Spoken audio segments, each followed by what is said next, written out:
menanam kurma untuk pohon kurma ini memang diperlukan jiwa yang mempunyai jiwa yang teguh.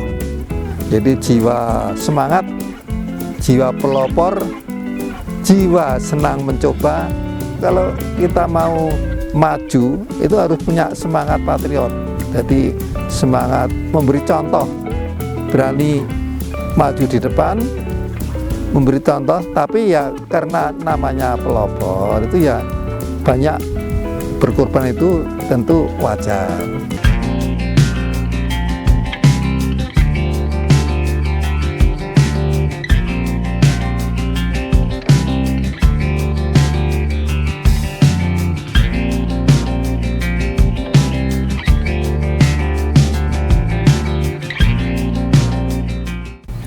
Assalamualaikum warahmatullahi wabarakatuh. Perkenalkan, nama saya Suparyoto. Kalau di komunitas kurma dikenal dengan Paryoto Jogja. Saya mulai menanam kurma atau membudidayakan kurma ini sejak tahun 2016. Adapun yang mendorong saya menanam kurma itu karena sekarang ini kalau kita lihat di sekitar saya terutama itu sulit sekali untuk mencari generasi muda yang mau bertani. Bahkan kalaupun ada petani itu rata-rata usianya sudah di atas 50 tahun. Dari itu saya berpikir supaya para generasi muda ini untuk tertarik sebagai petani itu caranya gimana. Itu adalah salah satu caranya adalah saya membudidayakan pohon kurma ini dengan harapan karena pohon kurma ini cara menanamnya gampang, tidak perlu lahan yang luas, dan kita tidak perlu berpanas-panas, berkubang lumpur. Artinya bisa petani tapi sambil dilakukan dengan pekerjaan lain. Itu yang mendorong saya. Pohon kurma saya ini adalah yang paling penting adalah untuk edukasi. Jadi untuk pendidikan masyarakat supaya terdorong untuk membudidayakan kurma. Yang di sini di Dusun Karangasem, Kelurahan Sendang Tirto, Kecamatan Berbah, Kabupaten Sleman, tepatnya di Selatan Adi Sucipto, itu sebagai showroom. Artinya ada contoh pohon kurma yang sudah berbuah, tapi juga ada pohon kurma yang khusus untuk bibit. Nanti kita punya tiga lahan, yang satu untuk showroom, yang kedua khusus bibit, yang ketiga untuk pembuahan. Jadi tujuan utama adalah untuk edukasi masyarakat, untuk mendorong masyarakat untuk belajar menanam kurma, sehingga terdorong untuk membudidayakan kurma dan berkebun kurma. Yang berkunjung ke sini untuk belajar dari Kalimantan, dari NTT, NTB, dari Sumatera, banyak yang belajar menanam kurma di sini. Faktor lain yang mendorong saya untuk membudidayakan pohon kurma ini, selama ini kan ada kesan bahwa pohon kurma itu adalah tanaman padang pasir, tanamannya orang Timur Tengah. Jadi tidak mungkin bisa tumbuh dengan baik, bahkan berbuah di negeri ini. Dari itu saya terdorong bahwa Allah itu memberikan negara kita itu tanah yang subur, makmur, loh jinawi, banyak air. Itu kan ibaratnya tonggak, kayu, dan batu aja bisa tumbuh, bisa berbuah sini, berkembang. Masa kurma yang biasa hidup di tanah tandus di sana tidak berbuah. Pohon kurma yang efektif bisa tumbuh dengan baik, perawatannya bagus, mudah artinya tumbuh dengan baik dan bisa berbuah di sini itu memang kita perlu memilih varietas yang kira-kira cocok dan tepat untuk kita budidayakan. Dulu memang yang saya budidayakan ini banyak varietas, ada sekitar 10 lebih. Tapi dari berjalannya waktu itu saya seleksi, ternyata sampai sekarang saya menemukan sekitar 3 sampai 5 pohon kurma yang bisa berbuah umur di bawah 2 tahun. Ada 1,5 tahun, ada yang 20 bulan. Itu banyak yang bisa berbuah di sini. Ya memang karena pohonnya kan masih kecil, jadi buahnya belum banyak, belum maksimal.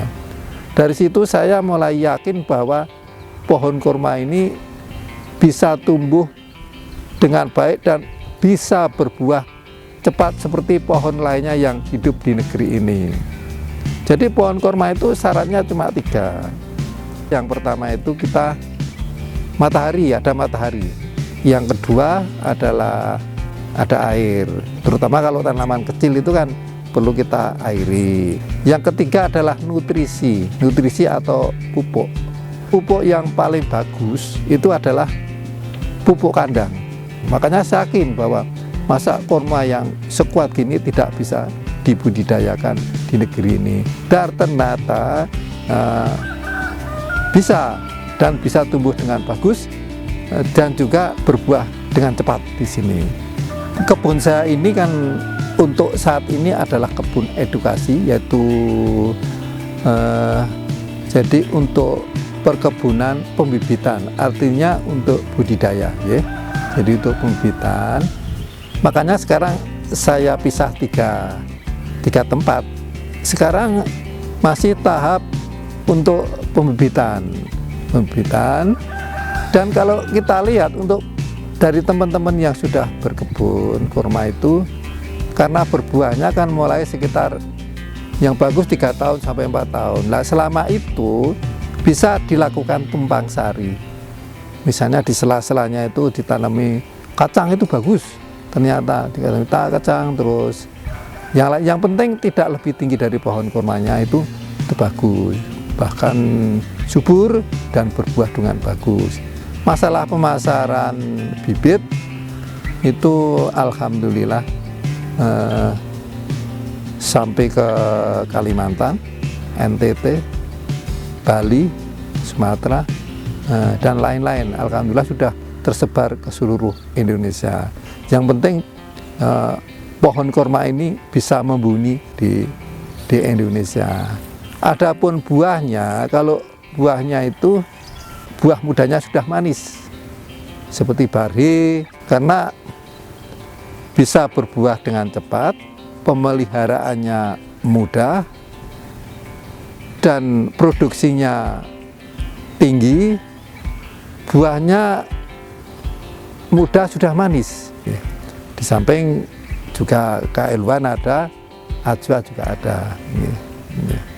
Metode pembibitan kurma ini adalah ada bermacam-macam. Ada yang dari biji, semai biji, ada yang dari cangkok, jadi kurma yang sudah berbuah, ada anakannya, atau anakannya itu kita cangkok lalu kita kembangkan. Ada yang secara laborat itu kultur jaringan, jadi namanya kultur jaringan. Saya dari biji. Kenapa saya dari biji? Karena kita itu kan membutuhkan yang modal sedikit. Kita kan kalau bisa kan dari segi kos itu kan kita butuhkan yang modalnya sedikit. Itu yang paling murah itu adalah kurma dari semai biji. Itu. Jadi semua ada kelemahannya, semua ada kelebihannya. Kalau dari semai biji itu kelemahannya dari segi kekuatan, dari segi perawatan, dari umur pohonnya lebih unggul. Cuman selama ini salah satu kelemahan dari biji ini adalah jenis kurma itu kan ada jantan betina. Itu baru bisa diketahui setelah keluar bunga. Tetapi sekarang sudah ada pemecahannya. Sekarang ada yang namanya uji lab. uji lab DNA meskipun dari biji itu sudah bisa diketahui jantan atau betina dengan mengirim sampel daun di lab untuk mengetahui bahwa itu jantan atau betina. Jadi kelemahan kurma dari biji sudah bisa teratasi. Jadi itu kelebihan dari kurma biji. Kalau dari cangkok juga punya kelebihan, jadi kepastian jentirnya itu sudah pasti, karena kalau induknya betina pasti anaknya betina. Nah, dari kultur jaringan ya punya kelebihan, jadi produksinya bisa banyak, karena satu pohon itu sampel itu pohon itu bisa menghasilkan ribuan bibit, cuman harganya masih mahal karena masih impor. Jadi ini salah satu contoh kurma hasil pembibitan saya. Ini saya berhasil menyilangkan 2 varietas kurma, induknya dari Mesir, sedangkan pejantannya dari Thailand. Alhamdulillah hasilnya cukup bagus, baru berumur sekitar 3 tahun 8 bulan sudah keluar buah atau mayang 6 bunga betina. Ini sudah 6, jadi pohon buah pertama sudah 6, 1, 2, 3, 4, 6 sudah bagus. Jadi sudah bagus. Jadi ini adalah pohon kurma Indonesia asli hasil silangan saya. Ini saya namakan N1 atau Ngadinah 1. Ini cukup lumayan. Ini sebentar lagi pohonnya bagus kalau udah besar-besar. Ini masih kecil-kecil. Ada beberapa yang rontok karena pohonnya masih kecil, padahal perlu nutrisi yang banyak sehingga yang bisa bertahan, yang dapat nutrisi cukup. Ini. Untuk menanam kurma, untuk pohon kurma ini memang diperlukan mempunyai jiwa yang teguh. Jadi jiwa semangat, jiwa pelopor, jiwa senang mencoba. Nah, di sini kan masih asing. Sampai sekarang pun masih banyak yang bertanya, apakah bisa hidup, apakah bisa berbuah. Nah itu, ya kita memang kalau kita mau maju itu harus punya semangat patriot.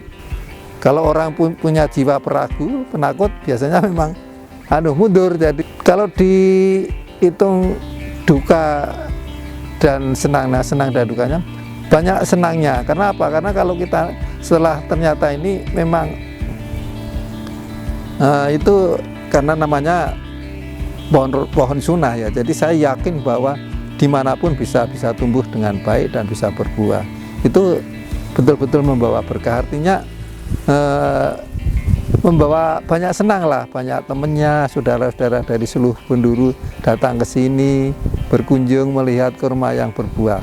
Kalau kita selama ini ikhtiar, mesti ada jalan keluar. Itu prinsip saya. Saya berpesan kepada sedulur-sedulur tani atau generasi muda, kita harus berani melangkah, kita harus berani mencoba, kita harus berani belajar, berani bereksperimen, berani bertanya ke sana ke sini, mencari ilmu. Saya terbuka karena kebun saya ini kan kebun edukasi, jadi banyak masyarakat yang belajar ke sini. Silahkan yang mau melihat, bertanya, belajar cara menanam kurma, silahkan. Insya Allah kalau kita istiqomah, yakinlah istiqomah. Kalau kita istiqomah, sabar, pasti akan ada jalan keluar, mesti ada jalan akhir. Jadi hasilnya mesti ada. Itu yang penting itu. Jadi kita jangan pesimis, kita harus semangat karena apapun yang kita lakukan mesti ada hasilnya. Gitu. Jadi akhirnya saya mengucapkan terima kasih kepada channel Tahan Uji. Mudah-mudahan apa yang diambil dari sini nanti bisa bermanfaat bagi masyarakat, generasi muda, terutama bagi saudara-saudara kita petani. Demikian, wassalamualaikum warahmatullahi wabarakatuh.